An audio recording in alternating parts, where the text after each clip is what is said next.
ini I just found a book about English grammar. In English, I try to speak English.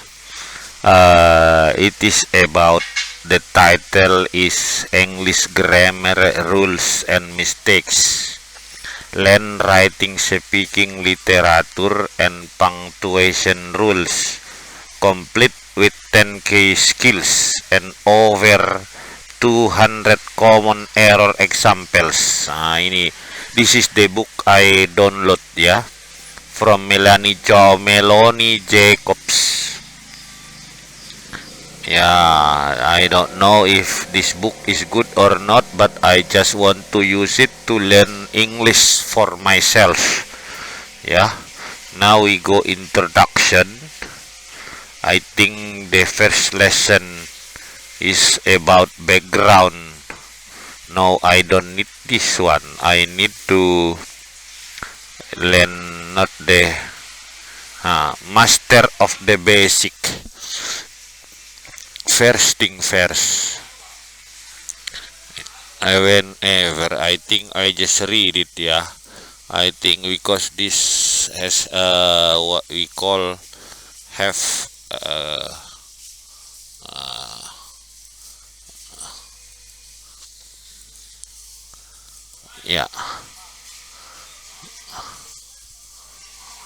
Rule 1 Master the basics. First things first, whenever you're writing anything, use the building blocks of the English language. Without them wouldn't say the language, just a collection of words that people will say. The funny thing is thought so fust and tied into a verb from a noun or an adjective from a adverb. And the truth is really isn't our fault. Yes, you may have seen him written upon a board somewhere back in your school days, but surely wouldn't a teacher have a... I think that is in this part 1 master the basic. I think number 1 here, the doing block, understanding verb. Without a verb, you don't have a language. Just a collection of words that you cannot be understood.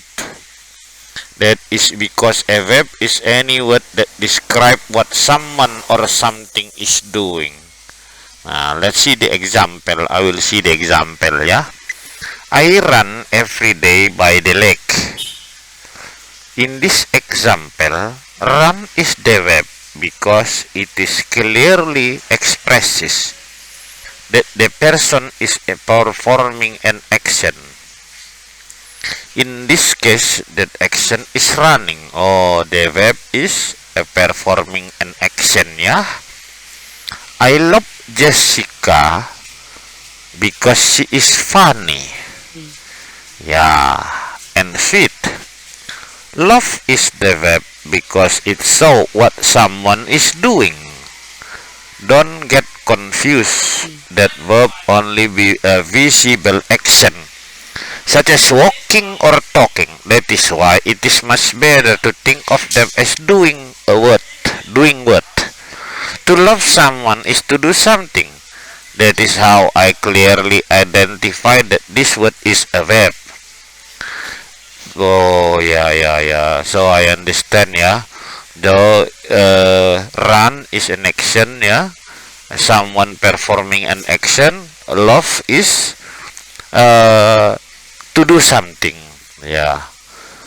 I to cinema with friends. You must be able to guess the meaning of this sentence, but it is obvious to everyone that it doesn't actually make sense. Being clear with your use of language is the ultimate goal. That is why no matter what you write, you speak about, you must include a verb. In this example, I to cinema with friends. We must put a verb here. Says example, go. I go to cinema with friends, I think. Okay. It can be a little tricky to figure out what is a verb and what is not.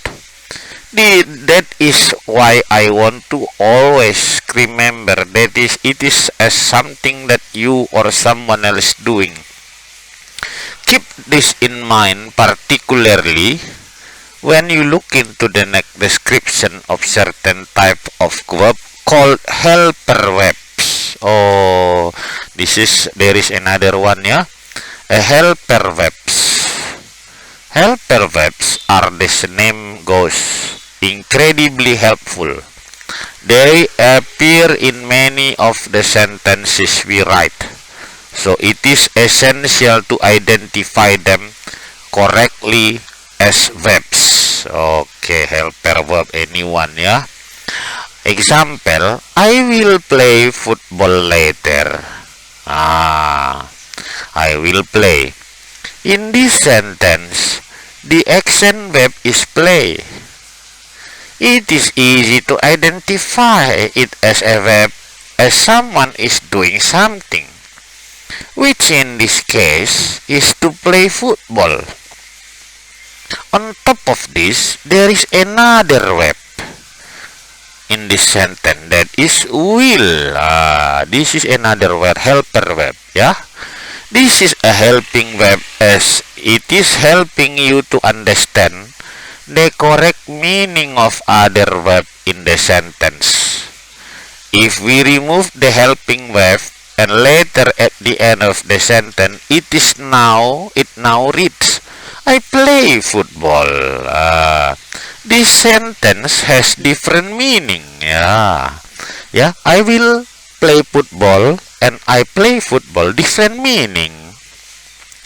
As you can see, helping verb can dramatically change the meaning of the sentence. So using them correctly is a must. Oh, okay, I understand now.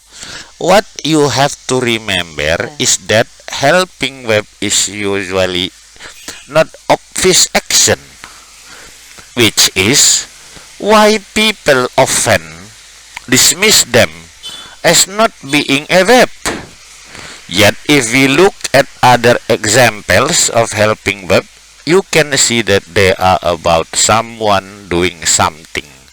Okay, example here, I am Jessica. In this example, yeah, the only verb in the sentence is a helping verb. This person saying that they are Jessica. In being Jessica, they are doing something. What it is more, in this example, the helping verb isn't actually helping anything. That is because not helping verb have to be written next to another verb for them to make sense. Okay, yeah. Last time before this one, the helping verb with will. Now just with am. What is important for you to remember is that 99% of the time your sentence must include a verb. It can be a verb itself, a verb with helping verb, or perhaps helping verb hanging out all alone. Okay. I understand. There is such a thing called nominal sentence, where you don't include a verb, but unless you are desperate to sound like an 18th century English philosopher, I doubt you will ever have to cause to use it. Okay. Yeah, that is, I think, I study for today. My topic is about the doing block, understanding verbs. Okay, thank you. I will continue again to study. Yeah,